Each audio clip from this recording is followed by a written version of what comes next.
19കാരിയായ നവവധുവിന്റെ ആത്മഹത്യയിൽ ഭർത്താവ് റിമാൻഡിൽ. പ്രതി അബ്ദുൾ വാഹിദിനെ 14 ദിവസത്തേക്ക് റിമാൻഡ് ചെയ്തു.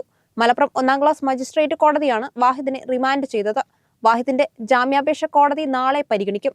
തിങ്കളാഴ്ച കണ്ണൂർ വിമാനത്താവളത്തിൽ നിന്നാണ് വാഹിദിനെ അറസ്റ്റ് ചെയ്തത്. കഴിഞ്ഞ ചൊവ്വാഴ്ചയാണ് കൊണ്ടോട്ടി സ്വദേശിനി ഷഹാന മുംതാസിനെ വീട്ടിൽ മരിച്ച നിലയിൽ കണ്ടെത്തിയത്.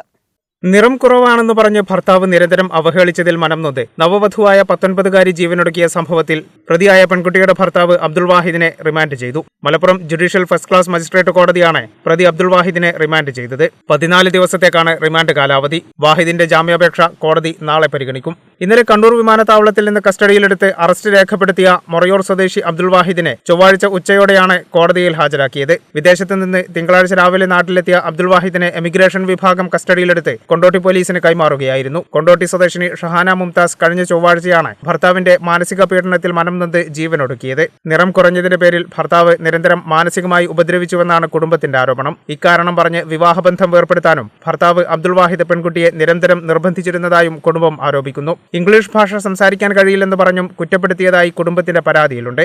അബ്ദുൾ വാഹിദിനും മാതാപിതാക്കൾക്കുമെതിരെയാണ് പെൺകുട്ടിയുടെ കുടുംബം ആരോപണം ഉയർത്തിയിരിക്കുന്നത്. 2024 മെയ് 27-നായിരുന്നു ഷഹാനയുടെയും അബ്ദുൾ വാഹിദിന്റെയും വിവാഹം. കേരള വിഷൻ, മലപ്പുറം.